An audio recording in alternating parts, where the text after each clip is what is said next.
नमो अरिहन्ताणं नमो सिद्धाणं नमो आयर्याणं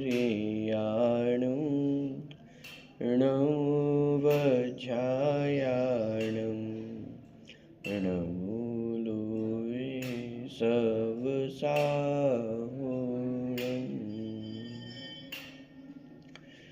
मंगलम भगवान वीरो मंगलम गौतमोगणी मंगलम कुंद कुंदातो जैन धर्मोस्तु मंगलम सर्वमंगल मांगल्यम सर्वकल्याणकारकम प्रधानम सर्वधर्माणां जैनं जयतु शासनम्। वन्दितु सर्वसिद्धे ध्रुवमचलमणोमवं गतिं पत्ते वोच्छामि समयपाहुर् मृणो सुधकेवली भणिदम्।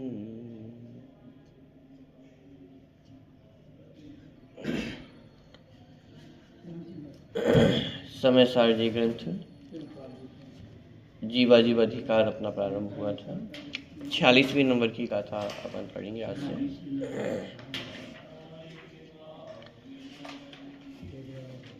जीव किस किस प्रकार से अजीव को अपना मान करके अज्ञान मान्यताओं को पोषित करता है, इसकी चर्चा जीवाजीव अधिकार में प्रारंभ हुई थी। 39 से लेकर के 43वीं गाथा तक किन किन चीज़ों में, किन किन अजीब पदार्थों में जीव अपने जीवत्व की कल्पना करता है, उनका वर्णन किया था। और फिर ये बताया था कि वे सभी प्रकार के जो परिणाम हैं, जितनी प्रकार की मान्यताएं हैं, वो सब पौद्गलिक परिणाम ही है, उद्गल से ही निष्पन्न है। और चूंकि वे कर्म के उदय में जनित वस्तुएं अथवा उनका जो परिणाम है वही भी कैसा है, दुखमय ही है। तो कुल मिलाकर के वे सारी चीज़ें पौद्गलिक है, पुद्गल की है। पुद्गल की क्यों है? क्योंकि जीव की नहीं है, इसलिए वे सब किसकी है? पुद्गल की है। प्रश्न भी इसमें खड़ा किया गया था कि आप पुद्गल का कहते हो, लेकिन संबंध तो जीव के साथ ही दिखाई देता है। दूसरी बात ये भी है कि वे सभी परिणाम जीव में होते हुए दिखाई तो देते, जैसे अध्यवसानादिक भाव है, ये सब जीव में होते हुए तो दिखाई देते हैं, लेकिन पुद्गलों में होते हुए दिखाई नहीं देते हैं। तो फिर आप इन्हें पुद्गल का क्यों कहते हो? तो वो सारी चर्चा अपन ने 44वीं और 45वीं गाथा में देखी थी। और हाँ, पुद्गल के लक्ष्य से होते हैं और कर्मोदय के निमित्त से होते हैं। तो जनक भी पुद्गल है और जिसके लक्ष्य से उत्पन्न हो रहे हैं वे भी पुद्गल है। इसलिए ये सारे जो परिणाम है वे कैसे हैं?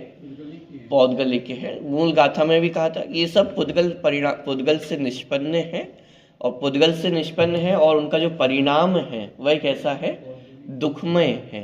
तो इसीलिए इस प्रकार से यहाँ पे सिद्ध किया गया था कि ये सब अध्यवसानादि भाव ये पुद्गल के ही भाव हैं।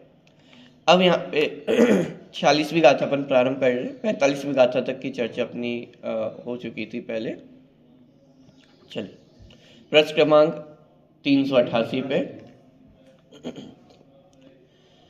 अब यहाँ एक प्रश्न उपस्थित होता है कि जब अध्यवसानादि भाव पौद्गलिक हैं, पुद्गल स्वभावी हैं, तो फिर जिनागम में ही इन्हें जीव रूप क्यों कहा गया है? क्या प्रश्न खड़ा कर रहे हैं हम कि यदि आप इन अध्यवसानादि भावों को पौद्गलिक सिद्ध कर रहे हैं, आप ये कह रहे हैं कि ये सभी परिणाम कैसे हैं? पौद्गलिक परिणाम है, पुद्गल के परिणाम है, तो फिर आप एक बात बताइए, जिनवाणी में भी तो इन अध्यवसानादिक भावों को, मोह राग द्वेष भावों को जीव का कहा गया है, तो फिर वो जिनागम में जीव के क्यों कहे गए हैं? यहाँ पे प्रश्न है। आगम में अनेक स्थानों पर इन्हें जीव कहा है, इस प्रकार एक ही आगम में इन्हें कहीं जीव रूप और कहीं पुद्गल रूप क्यों कहा है? और अनेक स्थानों पर इन्हें जीव रूप कहा है, माने कितने स्थानों पर?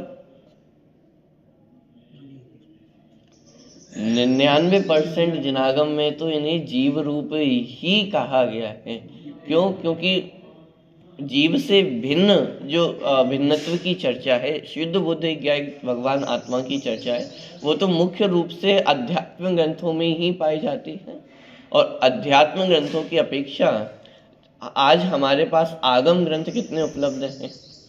अरे जितनी चर्चा में पढ़ने को मिलेगी वो इस रूप में अधिक मिलेगी कि ये जो अध्यवसानादिक भाव है किसके हैं, जीव के हैं। इन अध्यवसानादिक भाव को नष्ट किसे करना है, जीव को करना है। अध्यवसानादिक भावों को नष्ट करके क्या होगा, सिद्ध पद की प्राप्ति होगी, मोक्ष पद की प्राप्ति होगी। माने जितना वर्णन हमें पढ़ने को मिलता है वो इस रूप में मिलता है कि ये अध्यवसानादिक भाव जीव के हैं, जीव को नष्ट करने हैं और नष्ट कर करके जीव शुद्ध दशा को प्राप्त हो सकता है। इस प्रकार की चर्चा में पढ़ने को मिलती है। तो यहाँ प्रश्न खड़ा किया जा रहा है, जब आप ही जिनागम में इस प्रकार का कथन करते हैं कि अध्यवसानादिक भाव जीव के हैं, तो फिर आप उनको पुद्गल का कैसे कहते हो अथवा क्यों कहते हो। इस समस्या के समाधान के लिए ही 46वीं गाथा रची गई है, जिसमें इस समस्या का समाधान सयुक्ति प्रस्तुत किया गया है। गाथा मूलतः इस प्रकार, देखिए गाथा का पाठ करते हैं। 46वीं नंबर की गाथा। व्यवहारस्य दरीषण मुव एषो वर्णिदो जिणवरेहिं जीवायेदे सव्ये अध्यवसानादौ भावा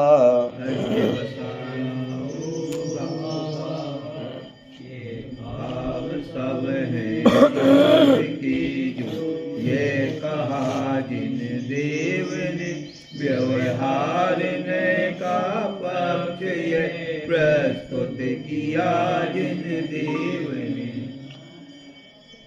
पूर्व अधिकार में जब अपना लगभग 24, 25, 26 गाथा के आसपास जो अपना प्रकरण चला था कि जिनेन्द्र भगवान के स्तुति के ऊपर प्रश्न चिन्ह खड़ा किया गया था कि जब आप शरीर को पुद्गल का कहते हैं अथवा जब जीव और शरीर दोनों भिन्न भिन्न है, एक नहीं है, तो फिर जो जिनेन्द्र भगवान की स्तुति है वो कैसी हो जाएगी, मिथ्या सिद्ध हो जाएगी। माने क्योंकि हम जितनी स्तुति जिनेन्द्र भगवान की करते हैं वो उनके शरीर के आधार से ही प्रायः जितनी स्तुति है वो की जाती है। माने 90% स्तुति साहित्य में भी यदि हम जा कर के देखेंगे तो शरीर के आधार से स्तुति की गई है। वहाँ पे तो उन्होंने उदाहरण भी देकर के बताए थे। रंग के आधार से जिनेन्द्र भगवान की स्तुति की जाती है, शरीर के अंगों के माध्यम से जिनेन्द्र भगवान की स्तुति की जाती है, बाह्य वैभव के माध्यम से जिनेन्द्र भगवान का गुणगान किया जाता है। तो हाँ, तो माने यदि शरीर और जीव को हम एक नहीं मानेंगे, अलग अलग मानेंगे, तो आपके जितना स्तुति साहित्य है वो सब मिथ्या सिद्ध हो जाएगा। तो वहाँ पे प्रश्न खड़ा किया गया था और उसका समाधान किस प्रकार से किया गया था, वहाँ पे भी यही उत्तर दिया गया था कि आप नए विभाग से कैसे हो, अनभिज्ञ हो। नए विभाग को नहीं जानते हो, इसलिए प्रश्न खड़ा हो रहा है। यदि नए विभाग को जानते होते तो ये प्रश्न खड़ा नहीं होता। क्या मतलब इसका कि अरे भाई, जिनवाणी में 2 प्रकार के नए कहे गए हैं, एक निश्चय नए और एक व्यवहार नए। व्यवहार नए के माध्यम से जीव और शरीर को एक कहा जाता है, एक विशिष्ट उसका प्रयोजन है और उस प्रयोजन को लेकर के जीव और शरीर को एक कहा जाता है। और निश्चय नए के माध्यम से जीव और शरीर दोनों को भिन्न भिन्न कहा जाता है। तो आप चूंकि नए विभाग से अनभिज्ञ हो, इसलिए प्रश्न खड़ा हो रहा है कि जिनवाणी में जो स्तुति साहित्य है वो पूरा मिथ्या सिद्ध हो जाएगा। लेकिन ऐसा नहीं है, व्यवहार नए से स्तुति उस प्रकार से की जाती है। वही बात अब यहाँ पे भी कही जा रही है, वही तर्क यहाँ पे भी दिया जा रहा है कि जिनवाणी में अध्यवसानादिक भावों को जीव का कहा गया है, तो घबराने की आवश्यकता नहीं है। यहाँ कोई पूर्वापर विरोध नहीं है, ये पहले कुछ कह करके आए हैं और अब आगे चल करके कुछ और कह रहे हैं। तो पूर्वापर विरोध भी नहीं है। क्या कहना चाह रहे हैं आचार्य कि व्यवहार नए से जितने अध्यवसानादिक भाव हैं वो सब किसके कहे जाते हैं, जीव के कहे जाते हैं। शरीर किसका कहा जाता है? जीव का कहा जाता है। क्यों कहा जाता है? व्यवहार नय का ऐसा कथन। पुनः प्रश्न खड़ा हो सकता है, व्यवहार नय ऐसा क्यों कहता है? अभी उसकी चर्चा टीका में आएगी, इसलिए मैं नहीं ले रहा हूँ, लेकिन ये भी स्पष्ट किया जाएगा कि व्यवहार नय का ऐसा मंतव्य क्यों है, व्यवहार नय ऐसा क्यों कहता है, वो सारी चर्चा अपन देखेंगे।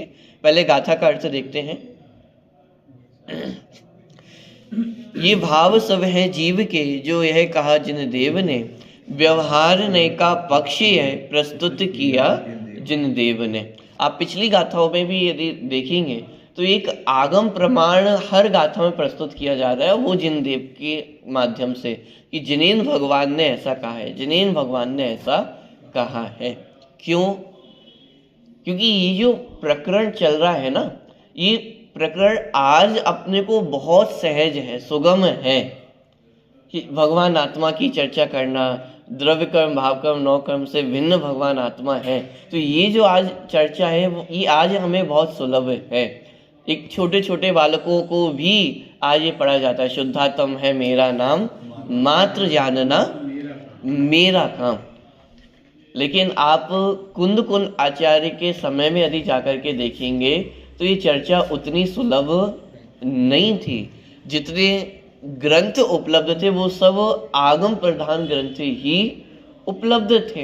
माने आज तक जीवों ने यही पढ़ा था कि जीव परिणाम करता है, उन परिणामों से 8 कर्मों का बंधन करता है, उन 8 कर्मों के बंधन को तोड़ करके जीव सिद्ध दशा की प्राप्ति, माने पूरी जो धारा प्रवाह थी वो इस प्रकार की ही चल रही थी।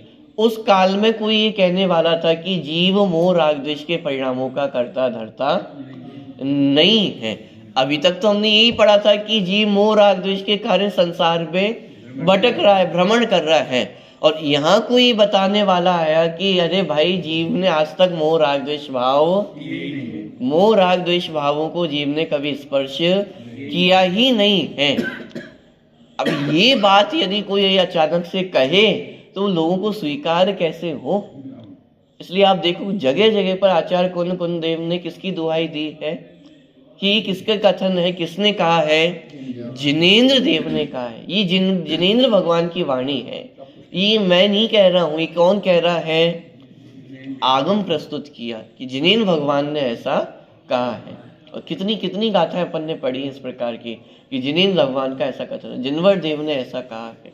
देखिए, तो व्यवहारस्य दरिसण मुवेशो वर्णिदो जिण वरेहीन, कि जिनेंद्र भगवान द्वारा ऐसा वर्णन किया गया है कि ये सभी जो अध्यवसानादिक भाव जीव के कहे जाते हैं, यह व्यवहार नय का कथन है। जीवा येदे सव्वे अध्यवसानादो भावा, कि ये सभी जो अध्यवसानादिक भाव हैं ये सब किसके हैं? जीव के हैं। ऐसा व्यवहार नय से कहा जाता है। दरिसण, दरिसण माने कहना, कि कहा जाता है वर्णिदो जिण वरेहीन, कि इस प्रकार का वर्णन जिनेंद्र भगवान ने किया है। ये सब अध्यवसानादिक भाव जीव हैं। इस प्रकार जो जिनेंद्र भगवान ने उपदेश दिया है वह व्यवहार नय दिखाया है। क्या दिखाया है? व्यवहार नय को दिखाया। दरिसण, दरिसण माने दिखाया है। किसको दिखाया है? व्यवहार नय को दिखाया है, माने व्यवहार नय का कथन किया है। उक्त गाथा का भाव आत्मख्याति में इस प्रकार स्पष्ट किया गया है। ये सब अध्यवसानादि भाव जीव हैं। भगवान सर्वज्ञ देव ने यह कहकर अभूतार्थ होने पर भी व्यवहार नय को भी बताया है। पूर्वंग अधिकार में अपन ने मूल गाथाएं पढ़ी थी। व्यवहार नय कैसा है? व्यवहारो अभूतत्तो, तो व्यवहार नय कैसा है? अभूतार्थ है। और शुद्ध नय अर्थात निश्चय नय कैसा है? भूतार्थ है। तो ये प्रश्न चित्त में खड़ा हो सकता है, जब व्यवहार नय अभूतार्थ ही है, अभूतार्थ को दूसरा नाम क्या दिया था? भूतार्थ, अभूतार्थ, सत्यार्थ, असत्यार्थ। तो जब व्यवहार नय अभूतार्थ है, असत्यार्थ है, तो फिर उसका वर्णन ही क्यों करना? जब निश्चय नय भूतार्थ है, सत्यार्थ अपने प्रयोजन को पूरा करने वाला है, तो फिर निश्चय नय का ही कथन करते ना, व्यवहार नय का कथन क्यों किया? क्या तर्क दिया था कि यदि निश्चय का लोप करेंगे तो तत्व का लोप हो जाएगा, मोक्ष मार्ग का ही लोप हो जाएगा, और यदि व्यवहार नय का लोप किया जाएगा तो तीर्थ का लोप हो जाएगा। ठीक है, तो इस प्रकार की चर्चा यहाँ पे भी कुछ आने वाली है। देखिए, ये सब अध्यवसानादिक भाव जीव हैं। भगवान सर्वज्ञ देव ने यह कहकर अभूतार्थ होने पर भी व्यवहार नय को भी बताया है। क्यों बताया? क्योंकि म्लेच्छों के लिए म्लेच्छ भाषा के समान व्यवहार नय भी व्यवहारी जनों के लिए परमार्थ का प्रतिपादक है, परमार्थ को बताने वाला है। क्योंकि ये व्यवहार नय भी किसको बताने का कार्य करता है? परमार्थ को ही बताने का कार्य कर रहा है। इसीलिए व्यवहार नय भी प्रयोजनवान है। किसको प्रयोजनवान है? व्यवहारी जन को प्रयोजनवान है। जिसको जिस भाषा में समझ में आ सकता है उसको उस भाषा में समझाया जाएगा। म्लेच्छ भाषी को म्लेच्छ भाषा में ही समझाना पड़ेगा। लेकिन म्लेच्छ भाषा बोलने पर स्वयं म्लेच्छ हो जाते हैं क्या? स्वयं म्लेच्छ नहीं होते हैं, तो फिर म्लेच्छ भाषा में बोलते ही क्यों हो? आजकल भाषा को लेकर के भी बड़ा द्वंद्व विवाद चलता है। महाराष्ट्र में जाओ तो भाई मराठी ही बोलना पड़ेगी, कर्नाटक में जाओ तो कन्नड़ ही बोलनी पड़ेगी। लेकिन भाषा का मूल प्रयोजन क्या था? कम्युनिकेशन हो सके, अपनी बात आप तक पहुंच सके, आपकी बात मुझ तक पहुंच सके। वो जिस भाषा में जिस रूप में संभव हो, ये भाषा का मूल प्रयोजन था। लेकिन उस प्रयोजन को भूल करके यदि हठाग्रह में उलझ करके रह जाए कि नहीं हम तो इसी भाषा में बोलेंगे और यही भाषा सबको बोलनी पड़ेगी, यदि कोई भाषा एक व्यक्ति पे थोपी जाए तो उससे तो माने विवाद ही खड़े होने वाले हैं, लोगों में टूटना ही होगा। तो वही बात यहाँ पे कि अरे भाई कोई म्लेच्छ भाषी है तो उसको किस भाषा में समझाया जाए? म्लेच्छ भाषा में समझाना पड़ेगा। उसे म्लेच्छ भाषा ही समझ में आती है। अब उसे जबरदस्ती पकड़ करके बोला जाए कि नहीं पहले संस्कृत पढ़ो, प्राकृत पढ़ो, तब आकर के हमारे पास आना। अरे भाई इतना सा जीवन मिला है और यदि व्याकरण में भाषा में ही उलझ करके रह गया तो ये मूल तत्व की बात वो कब पढ़ेगा? टोडरमल जी ने भी इसका बहुत अच्छा समाधान किया है। माने तो क्या व्याकरण आदि का अभ्यास नहीं होना चाहिए? तो उन्होंने लिखा हाँ व्याकरण आदि का अभ्यास हो तो अच्छा है, और यदि ये बात समझ में आती हो तो व्याकरण आदि का अभ्यास भी करना, क्योंकि उसके माध्यम से जो जिनवाणी का तत्व ज्ञान मूल जो आचार्यों की भाषा है वो हमें समझ में आती है। हाँ, लेकिन मूल तत्व ज्ञान तो ना हो और कोई भाषा व्याकरण आदि में ही उलझ करके रह जाए तो ये अवसर तो हमारे हाथों से चला जाने वाला है। हाँ, जिसको ये तत्व ज्ञान की प्राप्ति है, जिसको ये तत्व ज्ञान की रुचि है और उसको विशिष्ट समझने के लिए व्याकरण आदि का अभ्यास करे तो वो बात सही है। लेकिन उसी का हठाग्रह लेकर के और मूल तत्व ज्ञान से ही वंचित रह जाए तो ये तो कोई समझदारी नहीं है। तो म्लेच्छ भाषी यदि कोई जीव है तो उसको म्लेच्छ भाषा में समझाया जाएगा। हाँ, फिर वह म्लेच्छ भाषी जीव स्वयं कुछ अभ्यास करके संस्कृत का प्राकृत का अभ्यास करे, व्याकरण का अभ्यास करे तो उसकी मनाही नहीं है, लेकिन प्रारंभ तो कहीं से करना होगा ना। तो म्लेच्छ भाषी को म्लेच्छ भाषा में ही समझाया जाता है। ऐसे ही व्यवहारी जन को किस भाषा में समझाया जाए? व्यवहार से ही समझाया जाता है। किसी को आप डायरेक्ट ये कहो कि आत्मा होती है तो सबसे पहला प्रश्न ही होगा कि कहाँ होती है, कौन होती है, किसे आत्मा कहा जाए, कैसी होती है, तो कैसे समझाया जाएगा? ये आपको जो चलते फिरते लोग दिखाई दे रहे हैं, बोलते हुए दिखाई दे रहे हैं, ये जो मनुष्य दिखाई दे रहे हैं, मनुष्य दिखाई दे रहे हैं माने मनुष्यत्व के नाम पे आपको क्या दिखाई दे रहा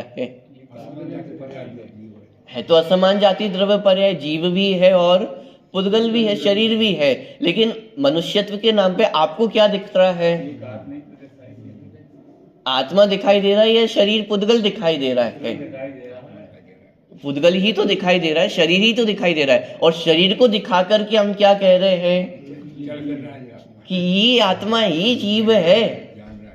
अरे भाई, आपने तो कहा था कि आत्मा मूर्तिक होती है, दिखती नहीं है, और आप ही कह रहे हो कि ये देखो आत्मा है। ये कैसी बात कर रहे हो आप? कि व्यवहार न्याय का कथन है। व्यवहार न्याय से ऐसे ही समझाया जाएगा। जीव किसे कहते हैं, आत्मा किसे कहते हैं? जो चलता फिरता हो, बोलता हो, मनुष्य जीव, नारकी जीव, त्रयंच जीव, देव जीव, ये सब कौन है? ये जीव है, ये आत्मा है।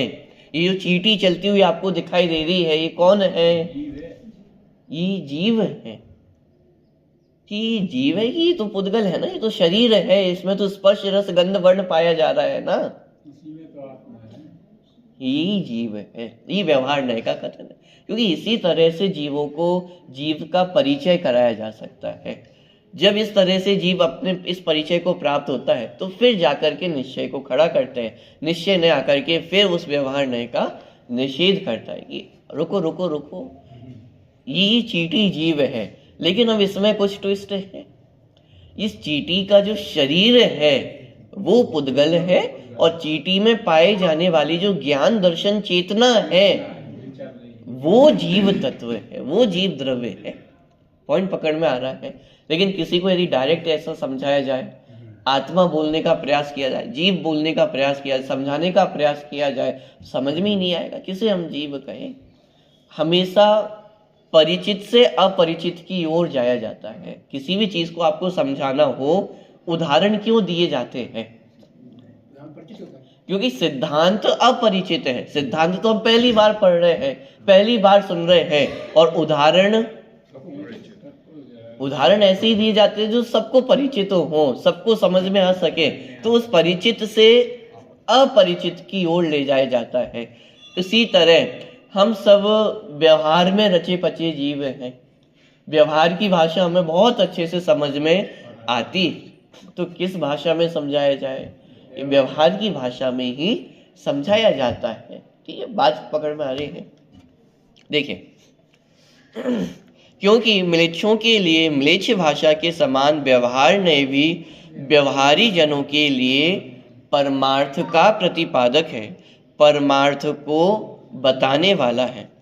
अपरमार्थ भूत होने पर भी धर्म तीर्थ की प्रवृत्ति के लिए व्यवहार न्याय का दिखाया जाना भी न्याय संगत ही है। क्यों? क्योंकि यदि व्यवहार न्याय का लोप कर दिया जाएगा तो हिंसा का विवेक ही अंत हो जाएगा। कैसे नष्ट हो जाएगा? देखिए, व्यवहार न्याय के नहीं बताए जाने पर और परमार्थ से जीव को शरीर से भिन्न बताए जाने पर, जिस प्रकार भस्म को मसल देने पर भी हिंसा नहीं होती, उसी प्रकार त्रस स्थावर जीवों को भी निशंकतया मसल देने पर भी, कुचल देने पर भी हिंसा का अभाव ठहरेगा, और इसी कारण बंध का भी अभाव सिद्ध होगा। क्या तर्क दे रहे हैं कि यदि व्यवहार न्याय का सर्वथा लोप कर दिया गया तो क्या समस्या खड़ी होगी कि भाई जीव और शरीर दोनों तो भिन्न भिन्न ही है। हमने तो ये बात भी आगे चल करके तो अपन पढ़ेंगे, निज आयु क्षय से मरण हो, ये बात जिनवर ने कही। सब अपनी अपनी आयु से ही जीवित हैं, सब अपनी आयु क्षय से मरण को प्राप्त होते हैं। तो एक द्रव दूसरे द्रव को, एक जीव दूसरे जीव को मार सकता है क्या? कि कोई किसी को मार नहीं सकता है, कोई कुछ कर नहीं सकता। एक द्रव दूसरे द्रव का करता धरता नहीं है। अरे भाई, ये जीव और शरीर भी ये तो पुद्गल है ना, ये तो शरीर है, ये कभी मरता नहीं है। और जो जीव है अनात्मा, ये कभी जिंदा नहीं है, जीवित नहीं है। और जो जीवित चैतन्य तत्व है वो अनादि अनंत है, वो कभी मरता नहीं है। तो वह जैसे राख को मसल देने से कोई पाप नहीं है, जैसे वो अजीव है, राख को मसलेंगे तो कोई दोष है क्या? कुछ नहीं, राग है, पुद्गल द्रव्य है। ऐसे ही यदि चींटी के शरीर को मसला जाए तो हुआ क्या है कि अरे शरीर ने शरीर को ही तो स्पर्श किया है, हुआ क्या कि यदि जीव और शरीर को एक नहीं माना जाए, नहीं कहा जाएगा, तो इस प्रकार हिंसा और अहिंसा में अंतर ही समाप्त हो जाएगा, बंध और अबंध दशा का अंतर ही समाप्त हो जाएगा। क्यों? क्योंकि यदि व्यवहार नय का लोप कर दिया जाए तो निश्चय नय से तो सभी भगवान आत्मा हैं, सभी बने बनाए सिद्ध हैं, तो फिर सिद्ध किसको बनना है? सिद्ध बनने का उपक्रम इसी आधार से तो तय हुआ है कि वर्तमान में जीव बंधा हुआ है, अशुद्ध दशा है, बंधन की दशा है, और इस बंधनों को तोड़ करके मुक्ति की प्राप्ति करनी है, मुक्त दशा की प्राप्ति करनी है। तो ये मोक्ष का जो निर्णय किया गया वो किस आधार से किया है? कि बंधन है, बंधन को स्वीकार किया तब तो मोक्ष को स्वीकार किया जा सकता है। यदि बंधन को ही स्वीकार नहीं करेंगे तो मोक्ष को कैसे स्वीकार कर पाएंगे? पॉइंट पकड़ में आ रहा है। तो इसीलिए यदि व्यवहार नय का सर्वथा लोप कर दिया जाएगा तो इस प्रकार के दोष यहाँ पे खड़े हो सकते हैं। इसीलिए व्यवहार नय को भी जिनवाणी में स्वीकार किया गया है।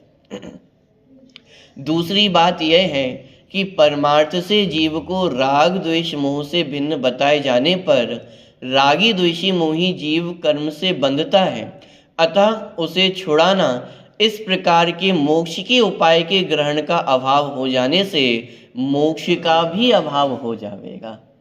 वही बात आ गई कि यदि हम बंध को स्वीकार नहीं करेंगे तो मोक्ष का भी अभाव हो जाएगा। मोक्ष का सारा प्रयास, मोक्ष मार्ग की चर्चा क्यों की जा रही है? क्योंकि जीव वर्तमान में मोह राग द्वेष से ग्रसित है, बंधा हुआ है ना, तब तो उनसे छूटने की बात है।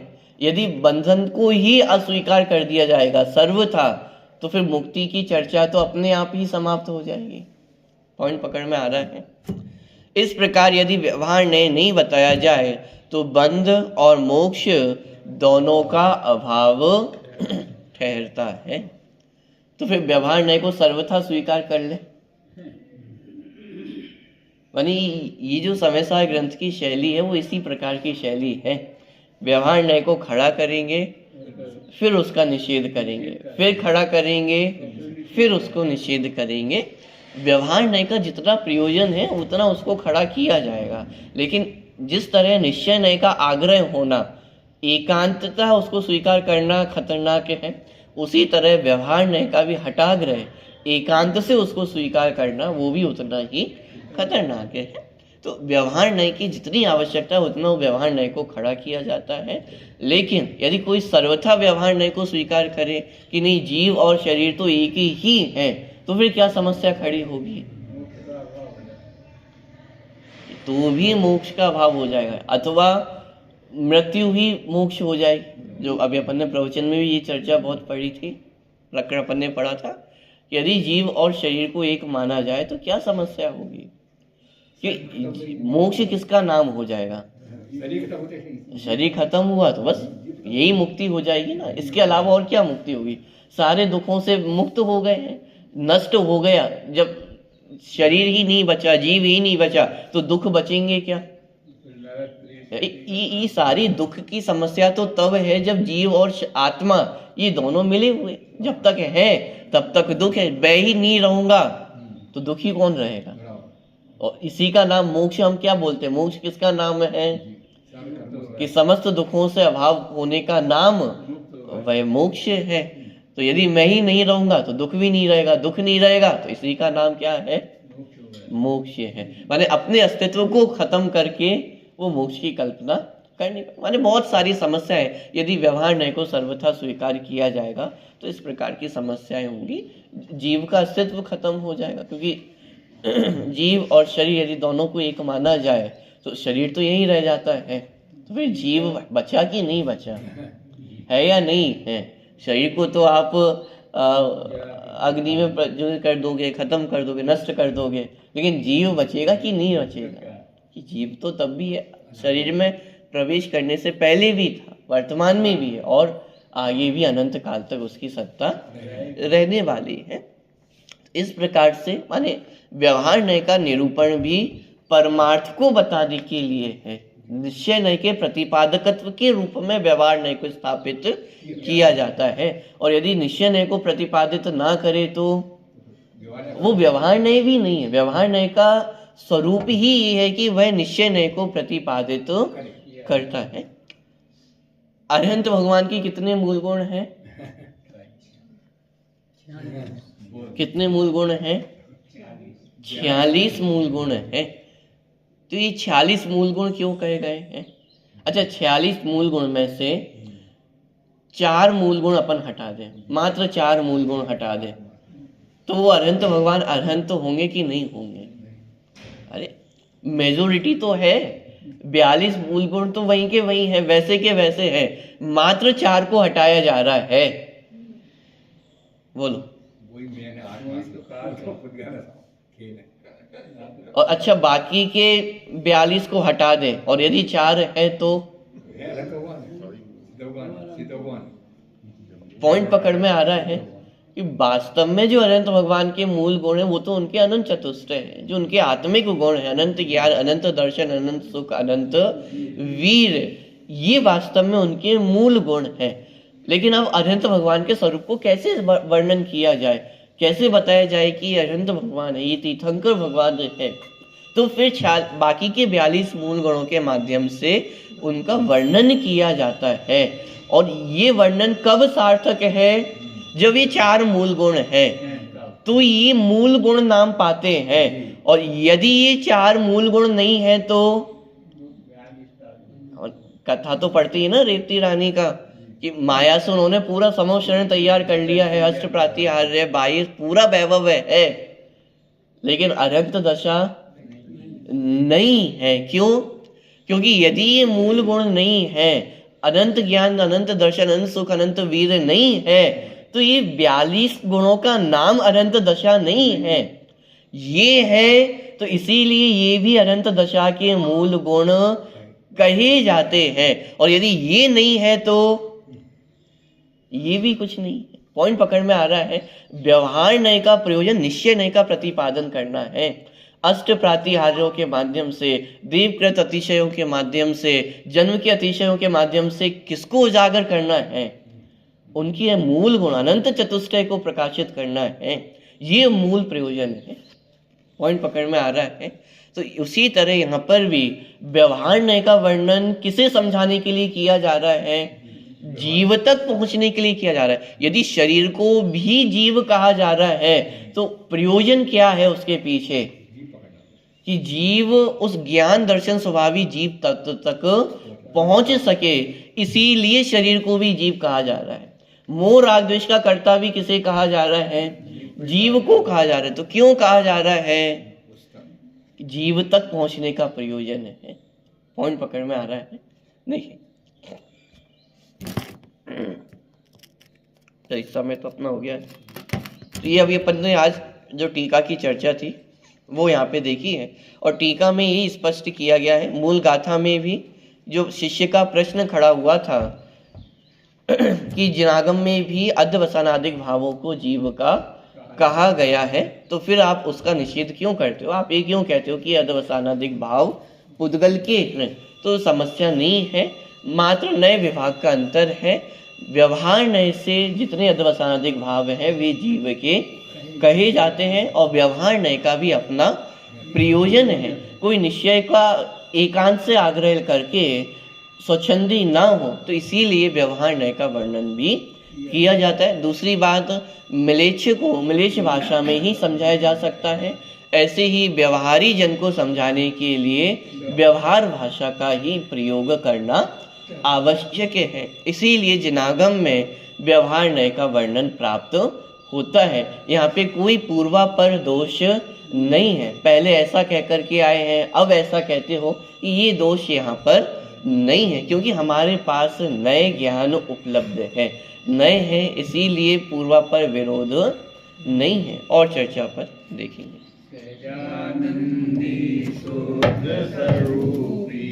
अविनाशी में आत्मस्वरूप, सहजानंदी सोत स्वरूपी, अविनाशी में आत्मस्वरूप, सहजानंदी शोध स्वरूपी अविनाशी है आत्म स्वरूप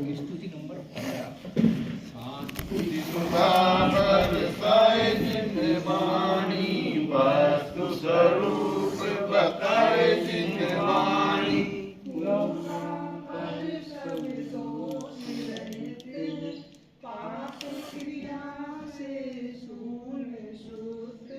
परमागम कहलाए जिनवाणी वस्तु स्वरूप बताए जिनवाणी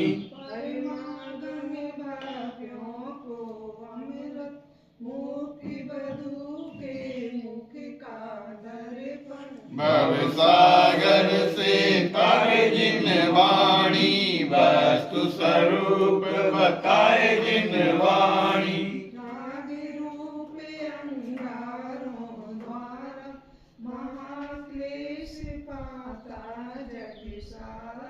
सजल मेघ बरसाए जिनवाणी वस्तु स्वरूप बताए जिनवाणी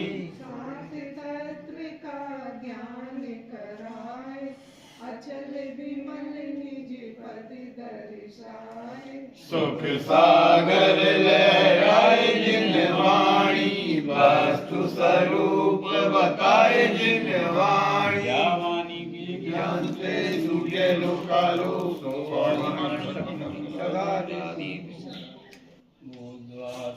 जिनवाणी माता की जय वीतरागमयी जय